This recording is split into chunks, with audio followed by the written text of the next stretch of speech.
I've been doing this for about 15 years, and I've seen one success story where somebody jumps right into that kind of a model. And that gentleman was, he was former Wall Street and had a lot of finance background and had a big nest egg set aside that I know I'm going to have those big expenses, and handled it with that approach. But everybody else, 99.9%, I would say, heck no, do not jump right into a lease purchase. You want to build up some money on the side. Especially, there's a lot of unforeseen like maintenance repairs and expenses, and you'll have some personal stuff as well. Like life happens that you want to build up that cushion that one bad event is not going to end the entire program for you. Welcome to Drive, the podcast for truck drivers who are looking to enhance their lives both on and off the road, and for carriers looking for that perfect fit trucker. I'm Zac Ells. And I'm Chelsea Faulkner. And we're here to bring you conversations that will help keep you moving forward in every area of your life. Whether you're a seasoned trucker or just starting out in the industry, this is a show for you. Hey, Zac, what a great conversation that we got to have with Brad today in regards to lease purchase and some of the information that drivers should really know before they start to dig in and get into those contracts. What do you think about what he had to say? You know, we just met Brad this year. It's been great getting to know him. He's a really genuine dude. I'll tell you, authentic, in and out. I love talking to him. And I think I might have mentioned it, refreshing. And I learned is that there is a trucking company out there that's dedicated, or it seems that they have the mindset that wants drivers to succeed, and they're doing something about it. It doesn't mean that other companies don't want that, but it seems like they're being proactive and intentional with it. And sure, intentional could be a fun, $5 word, hashtag, whatever you want to call it. They seem to be living out that mantra, which to me is the entire reason why we're doing this podcast. So it's cool to see them in that space doing something that can make a difference. Absolutely. And some of the ways that he was talking about, they've been able to set their drivers up for success. I mean, if we could see more companies doing that, that could really start to revitalize the industry as a whole. What do you think? Well, they say, 90 to 95% of trucking companies are less than 10 trucks. So you can understand where the survival mentality is really large in the industry, where people are struggling. They want to make their payments. And listen, there's a lot of stress that goes into the finances of running a business. So you don't want to sit here and knock companies because they haven't focused on this the way that C1 has. But you could say that we could learn a lesson from this mix. And, the guy the Wall Street guy, that's a great example of someone that took some other industry experience and used it. That tells you how difficult this industry really is when it takes someone with an education in a different industry to come in. Yeah. And I can tell you, I probably don't know 6 truckers that have gone through a successful program. And that would be something that I would say and point a finger at trucking companies and say, you guys should focus more on trying to find ways for their drivers to hit the bottom line. Because again, it's revenue. Everybody does have a lifespan in the industry, or for a company as an employer, you understand that your employees only have a certain amount of time they're going to be with you. So make the best out of it. Don't just try to swallow them up and then spit them back out. Right. And it seems like there's so many opportunities out there for drivers to get into lease purchase, and so many opportunities where they're really led to believe that, hey, this is your gateway to owner operator. This is how you should get into it. So a lot of the things that Brad had to say were really insightful and really something that should be considered with all drivers who are thinking about getting into that owner operator mindset. This industry is great. It's a great place to be. There's a lot of sharks. There's probably more sharks in it than people care for. But again, it's nice to see guys like Brad that are out there trying to make a difference and doing something that's right for people versus doing something that's just right for their bottom line. Absolutely. Well, I know I, for one, am super excited to bring this information to our listeners. So I think we really ought to quit chatting back and forth and get into the conversation. What do you think? Sounds good. Let's see what he says. Brad, it was good to see you over at the IMTA. Yeah, I didn't get to putt, but I had some good conversations with you and everybody else there. Good friends there for sure. Yeah, it was good to catch up. I didn't get a chance to putt. I think, Chelsea ended up winning something? I did. Winning the prize? I was told to put my card in the basket, so I put my card in the basket. I listen sometimes. You get that cool cooler, or what'd you get? I did. I won the Yeti cooler. Nice. That's a good one. Well, Brad, we got you in here today to talk lease purchase. So we want One of my favorite topics. I'm excited. Yes. And we want to have a conversation. We wanted to bring you specifically because you seem to be the pro out there in the industry, or at least on my LinkedIn profile, about everything lease purchase and getting those questions answered specifically for some of the newer drivers that are coming into the industry who may not know exactly what lease purchase is, but may want to dabble in it themselves. So can you give us just a little bit of a broad overview of what it is that you do within the lease purchase community and how it is that you got to be so knowledgeable? Absolutely. The knowledge comes from just experience and getting feedback from drivers. One of my favorite things is just conversating with different drivers, getting their perspective, what's working, what's not, learning from those that have done this and have repetitions, right? Ultimately, there's 3 different main categories for driving positions. You've got your more typical company driver. You're driving for the company, most likely an employee, maybe a 1099 type position, but more of a company relationship. And then you've got true owner operators where you truly own, or you've got a bank note for that equipment that you're responsible for. And that lease purchase is kind of the bridge. So I really look forward to talking about this more in depth. And it's a great stepping stone, but there are things to look out for that a lot of drivers just overlook or aren't aware of. So what is the lease purchase program, Brad? Just break it down real quick for the listeners. I'm sure that some of the drivers do know, the majority have an idea or have heard, but maybe it's like when I first started in trucking, I had no idea what bobtail was. So every time I heard a dispatcher talk about bobtail, I'm like, where is that guy? To answer your question there, Zach, lease purchase is that bridge, like I said. So you're going to lease that truck and sometimes lease that trailer, depending on the program, where you often don't have to bring a lot to the table to get started. So it's a great program. If you don't have a huge nest egg that you're wanting to put a down payment, also a little bit less risk. A lot of the owner operator structures, you're going to have a long-term agreement with a bank or with a financial institution where that's going to hit your credit. You're signing for the term of that loan or that agreement that you have. So if it's a 5-7 year term, be responsible for every payment. Very typical to like a mortgage. So if you don't pay your mortgage, guess what's going to happen to your house? Same situation in most of those cases for an owner operator. There's a lot of unforeseen in this business with ups and downs in the market, a lot of maintenance things, which we'll definitely get into those topics. But that lease purchase has some protection and some easier to get into in those areas than jumping right into being an owner operator. That a lot of drivers really have the onus to want to do that long term, is to own their own equipment, start and expand their own business. So for someone that's thinking about lease purchase, that's a great way to put that, by the way. But for someone that's thinking about lease purchase, you know, when you think about getting a home, you've got all these different things, check boxes you got to list off. You've got to get your credit right. You got to have a W-2 for a certain time. Different things. Is there a checklist for a lease purchase program? And also, how does one driver even think that they could qualify for a lease purchase program? Is there an experience amount of time that they have to have? What are some of the things that qualify somebody to get into a lease purchase program? Yeah, great question, Zach. Every program is a little bit different on how they approach this. There are several companies out there that let you get right into lease purchase. If you've got the driving experience and you've got the drive, pun intended there, to be a lease purchase driver, then they'll let you go right away.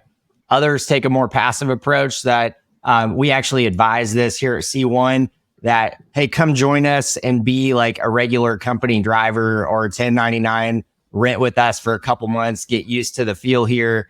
And then you can make a more confident decision that you want to make that jump to lease, that you want to buy that equipment with us long term. So coming in as a new driver to the industry, is lease purchase something that you would recommend them coming in and doing just straight out the gate? Or would you recommend them kind of taking a step back and going company driver first?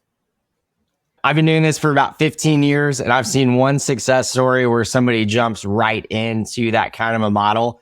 And that gentleman was, he was former Wall Street and had a lot of finance background and had a big nest egg set aside that I know I'm going to have those big expenses, and handled it with that approach. But everybody else, 99.9%, I would say, heck no, do not jump right into a lease purchase.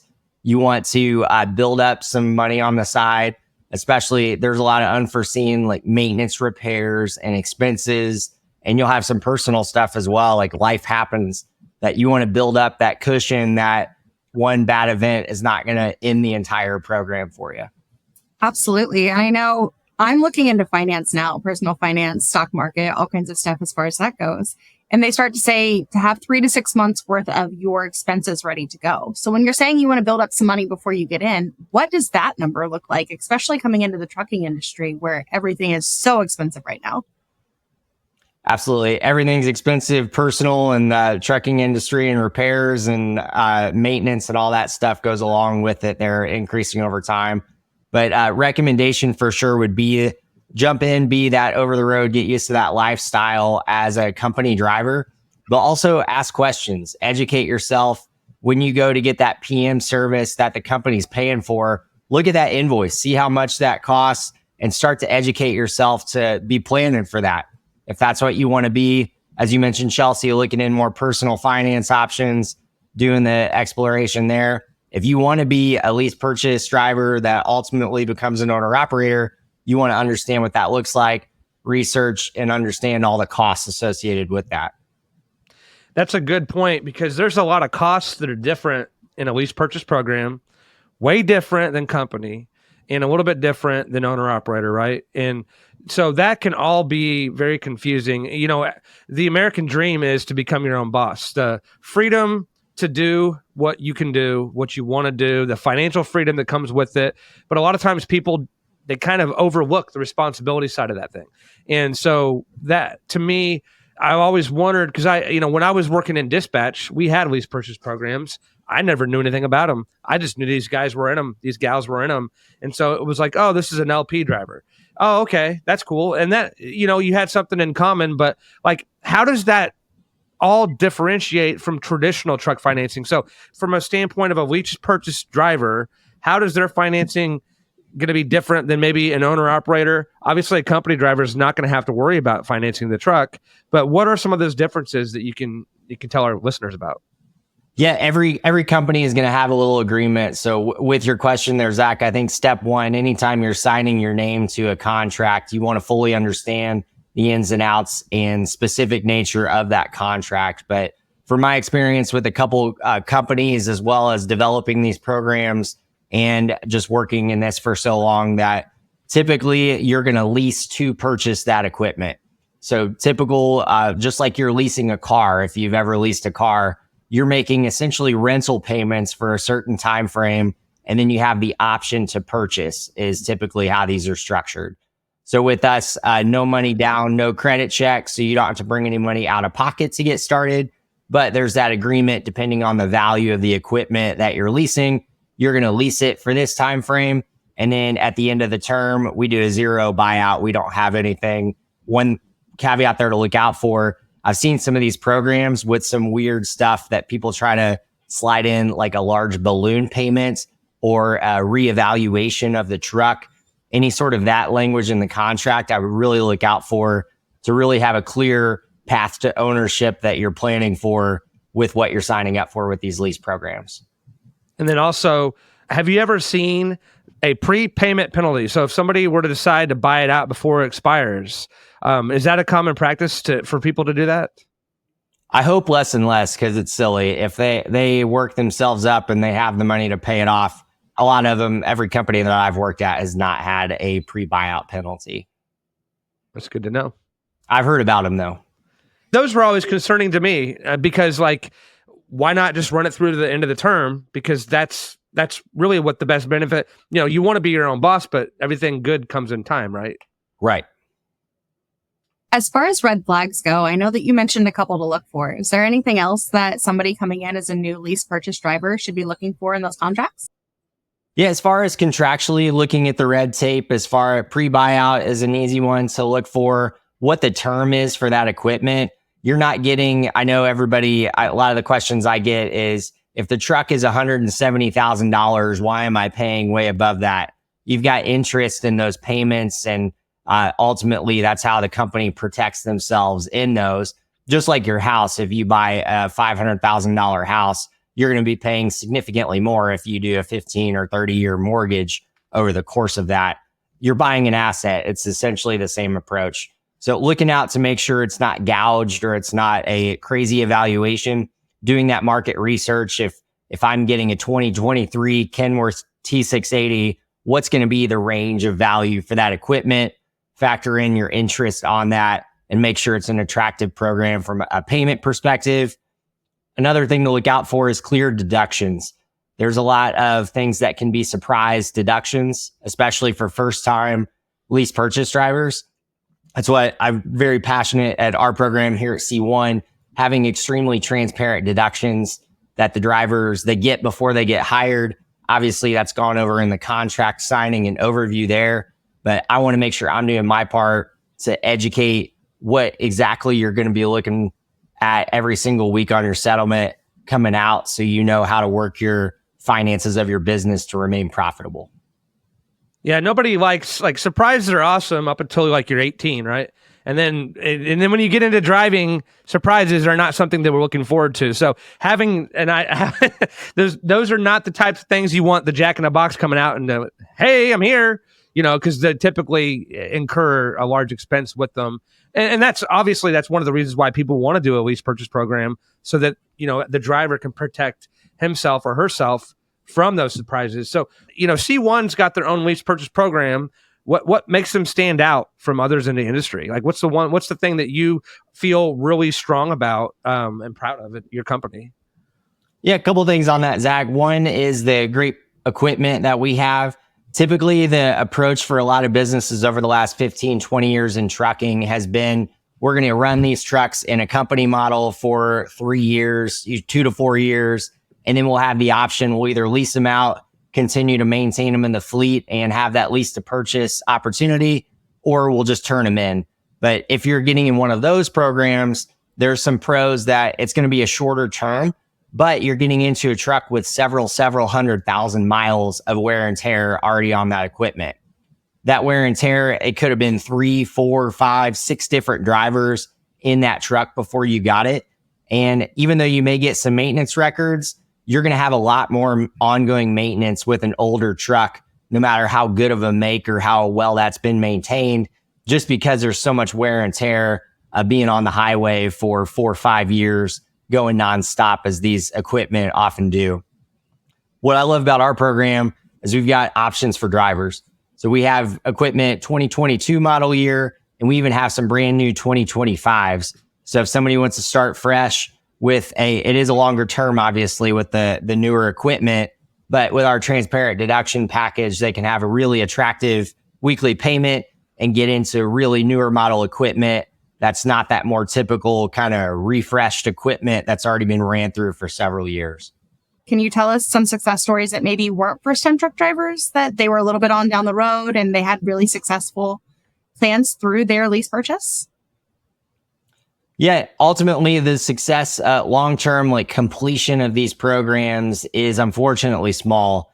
That is a pro and a con of these kind of style of agreements where, let's just use a situation I just faced recently. Unfortunately, driver is a great driver, very financially sound, runs the wheels off the truck.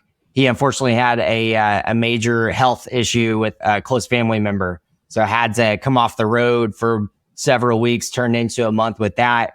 Unfortunately, if you're an owner operator with a bank, the bank's probably not going to be so empathetic that you've got a really ill family member that they're still going to want their payments on that truck. Where some of these lease programs, you have some options that usually no walk away terms as long as you turn the equipment in, things like that, you're not going to get double hit with a personal emergency and a financial emergency if you have to turn it in early. But to answer your question there, Chelsea, rephrasing it, it was how he was successful or how other drivers that didn't come from his path were successful. I'm sorry. Both. Honestly, that's a really good point, that there can be success found on both ways, whether it's something where you end up walking away from the truck or it's something where you end up keeping the truck at the end and becoming an owner operator yourself. So honestly, I'd like to hear both perspectives. Absolutely. So my example of the gentleman that came from Wall Street and started his own fleet, So he really partnered. We got really close as far as he asked a lot of really good questions. So wanted to know the contract details, what he could and could not do within the parameters, want to maintain legality, set himself up for taxes. I see that the biggest pitfalls that drivers fall out or fail of these programs are either the unforeseen downtime, like the example I just went over there, where they can't keep up with the payments or have an emergency that have to come off, or tax issues. So drivers that often, if you've only been a W-2 employee your entire career, 1099, while it has pros and some tax benefits, they're not used to setting aside that big portion of their check to pay Uncle Sam when it's time for your taxes to be due. So getting that in order is a really recommended step of partnering with somebody that understands the tax law through and through and can set you up for success to properly allocate your deductions, properly set aside money so you can pay your taxes appropriately and maintain legality of your business. I'm guessing that the companies typically don't have a lot of movement wiggle room when something does happen. Is there an insurance that somebody can buy for that, or is that something that's not underwritten currently in the industry? To protect from like down payment situations? Or from like the circumstance where a family member gets ill or something were to happen. I know my credit card or like even my kid's school, if I pay an insurance and I die, they'll pay for the rest of her school until she's done with it. So I didn't know if there may be some programs that the industry offers that are underwritten for situations that come up like that. For emergencies, no. We do have a really cool program that say, Zach, you're a lease purchase driver and you've got a killer cruise booked with your family coming up in October that you're going to be gone for 10 days. So you've got a week and a half of payments you got to proactively plan for. We work really well with drivers that communication back and forth. Hey, Zach, let's set aside an extra $200 a week until your vacation. That way, when you come back, you're not digging out of a payment hole coming back and you already have those payments covered. So you can enjoy the vacation with your family. And then when it's time to come back, you're coming back and making money right out the gate again. Way to set your drivers up for success. That's awesome. It's two-part there. We're just setting them up for success as lease purchase operators there. But glad we have a program like that. I can work with them. Yeah, absolutely. Brad, coming into the lease purchase industry, or a section of the industry, is there something that you had a preconceived notion of that you really had turned around whenever you came in and you started learning? Yeah, a lot of it from my early career, there were company drivers that were essentially forced to dispatch. Everybody hates that term, but company driver, like you're hauling freight for the company. So you pretty much go where they tell you to go, right? Lease purchase had a bad perception of these guys and gals just refuse freight all the time because they have the right to refusal. And I think that's a good thing and a bad thing, but it's really managing that relationship. One, you want to make sure you're no forced dispatch with your company. If they are forced dispatch, that's probably another discussion there if you're a lease operator. But if you are no forced dispatch, you want to be educated. If you're wanting to build a relationship with the partners that are booking your freight, making sure that bills are paid from a freight perspective. If you're that type that is super picky on freight, you're going to really struggle in a lease purchase model, especially in this tough freight market. Yeah, it's not a good idea. In my experience too, in dispatch, I used to have a lot of lease purchase drivers that would work and I would have to find them loads, right? And, you spend all day finding a load for somebody and just for them to turn it down, and it breaks the relationship with the broker. It does turn things to the south. So yeah, you want to be careful of someone that's looking to make money off of what you're doing if you don't feel like that you're being fully taken care of on the back end. But you do need to take what comes your way. You can kind of pick and choose, but like you kind of get what you get sometimes. You can't throw a fit, otherwise you won't be driving at all, right? Exactly. And that's another benefit if you understand the right approach with lease purchase, that if you're jumping in and you're signing that note and being an owner operator, you have to go source all your own freight. You have to go chase all your bills with all these brokers and the shadiness and that you really have never seen before. You got to maintain the financial. There's a lot of it that people don't look out for of being that true owner operator. And that's why I really am passionate about setting up lease purchase programs because it's a partnership. We're working together to get you to your ultimate goal, to buy that equipment and enjoy that life as an owner operator after you've earned it. So with our program, you've got the dispatch that works off commission. So they're fighting for as much revenue with the customers and the brokers for those loads in order for us both to be profitable in the partnership. And they've also got all those resources to make sure that the broker has good credit standing. They're not on the naughty list for not paying their bills. Because if you've ever done work and never been paid in your life, it's a pretty painful experience. And these drivers, if you're doing a cross-country load, that is your entire week's worth of payments and everything that week, and you don't get paid, that's a big negative. Right. Yeah, I've seen that happen plenty of times where somebody takes the run and they don't get paid for it. I've been in the seat of not getting paid myself for stuff, and that's those are your kids at home that aren't getting what they need, and so it's so refreshing to see and hear you say the word partnership, because a lot of trucking companies, from a driver's perspective, from what I've heard, they feel like they're preyed upon to get into these programs, and they don't feel like they're real partners in it. And the idea that C1 Trans is using that terminology alone and going that route, I mean, to me, that's significantly different than most of the industry standards.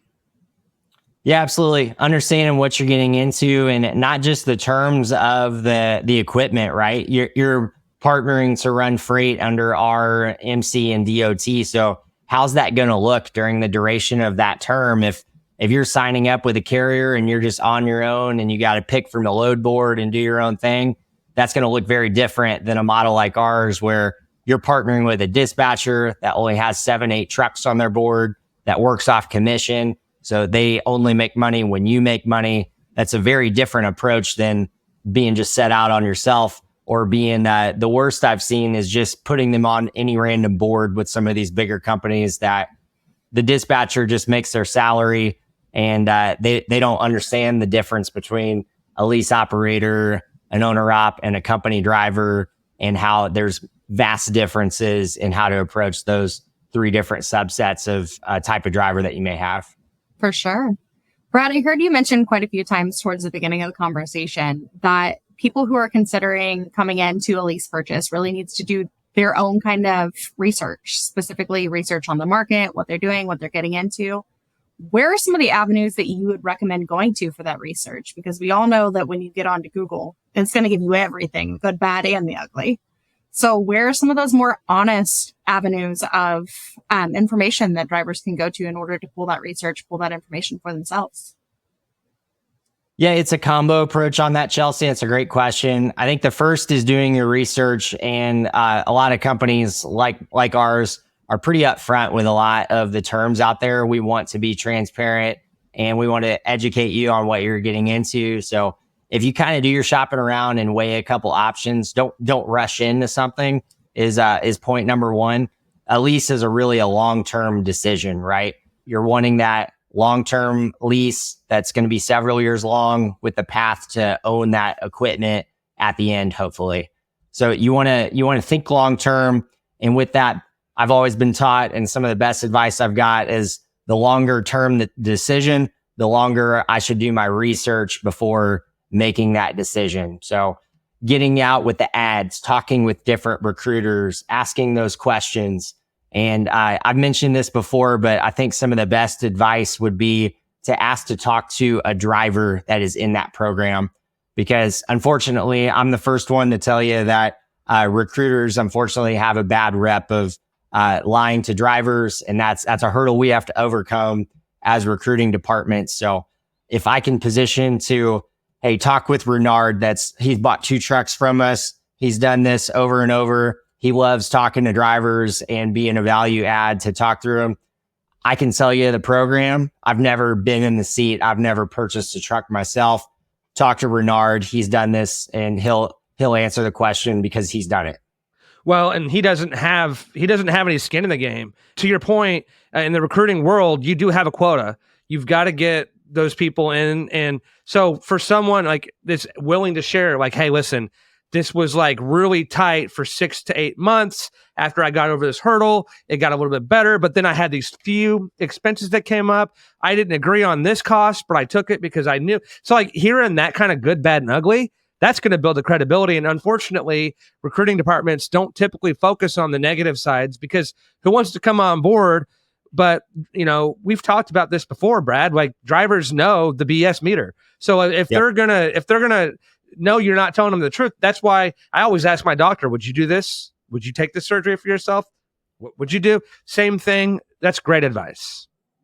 As far as perceptions that drivers have, has this perception of lease purchase, is there a different perception and connotation for a driver in the industry that's company versus lease purchase versus owner operator? I feel like a lot of times the owner operators have a little bit more, I don't want to say arrogance in a bad way, but kind of like, hey, I've made it. Is there a negative connotation to being a lease purchase driver?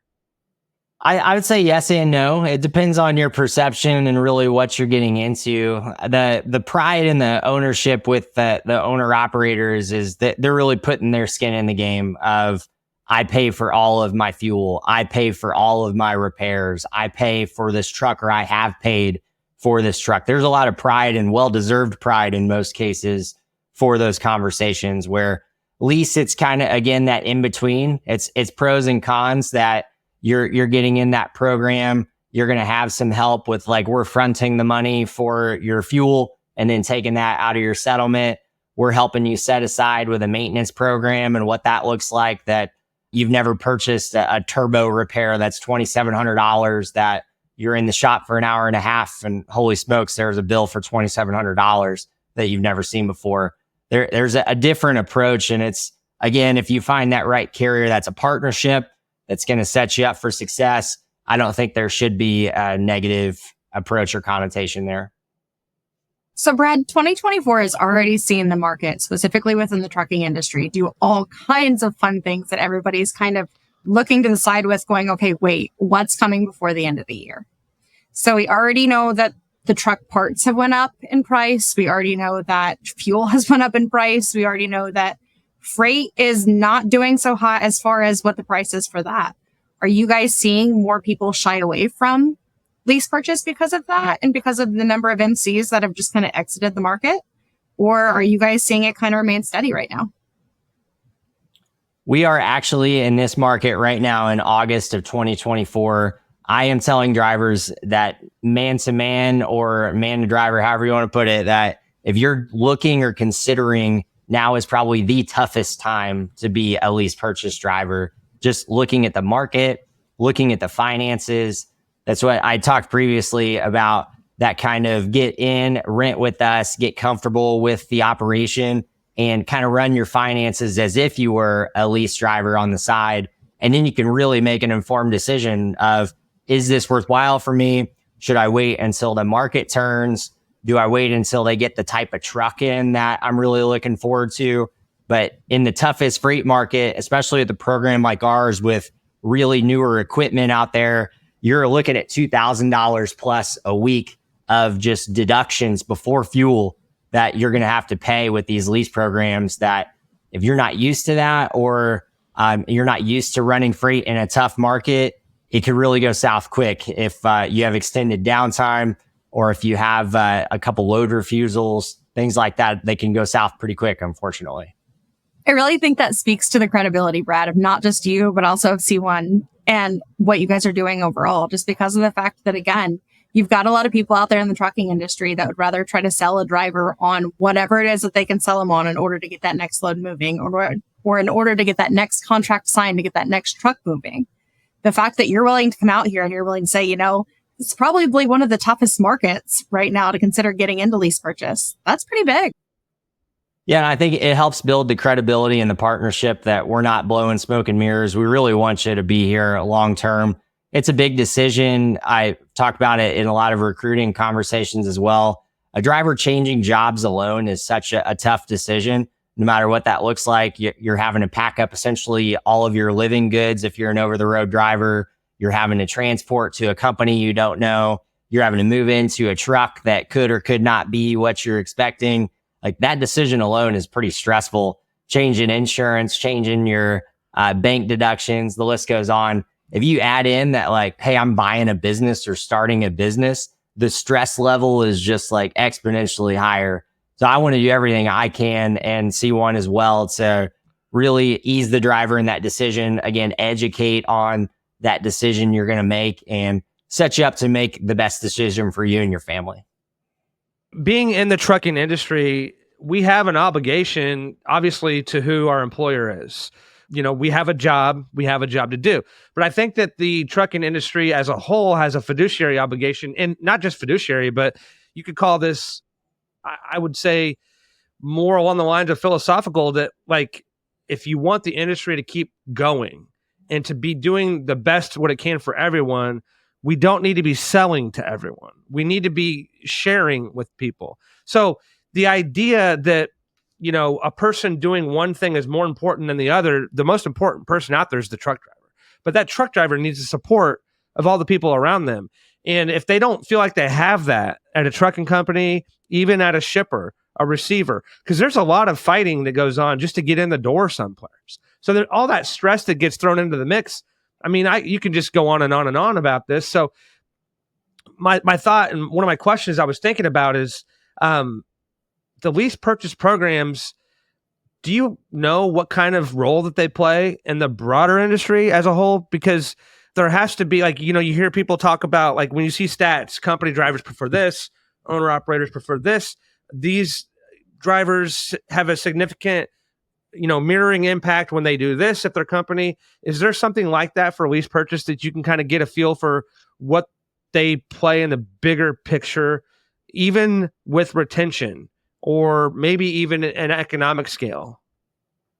Yeah, and it's a lot of angles to that you could take for sure. But I think a couple of things. One, the company driver and lease purchase has a different mindset and different approach to the truck.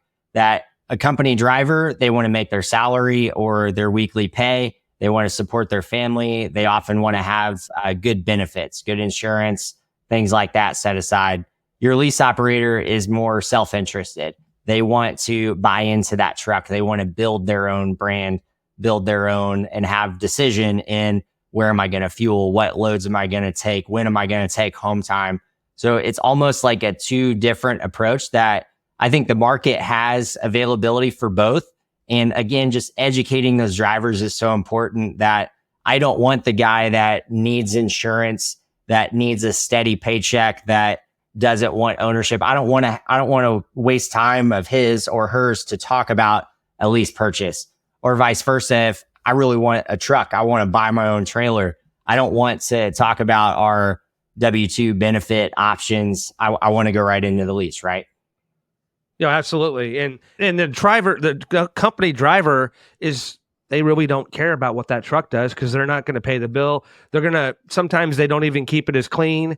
You can tell a lot about somebody's external side of their truck based on what you see when you get inside of it, the smells, how close they keep it. So like, there's a lot of things that play into that, and even marketing perception. Like, you could have a fueling company that has rewards programs, but a company driver is not going to really want to care about that rewards program, because what does it benefit them?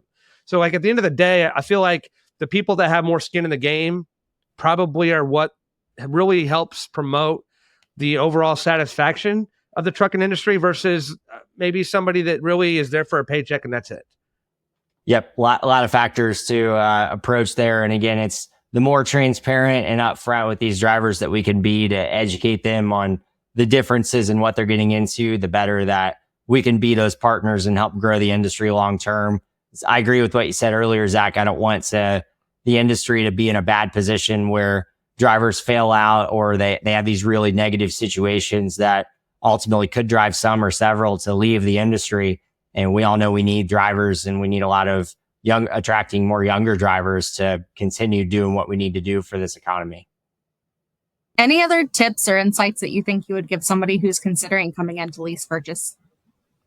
I would say think about it, and then give yourself at least 3 to 6 months to do your really solid research to make sure it's the right fit. You know exactly what you're getting into. It's the type of truck, it's the type of program that you really see yourself in high success rate of completing that lease and getting to there. So don't make a quick decision, educate yourself, and make sure you read that darn contract. Because unfortunately, I've heard way too many horror stories of drivers getting hosed or a bad situation that it wasn't what they thought.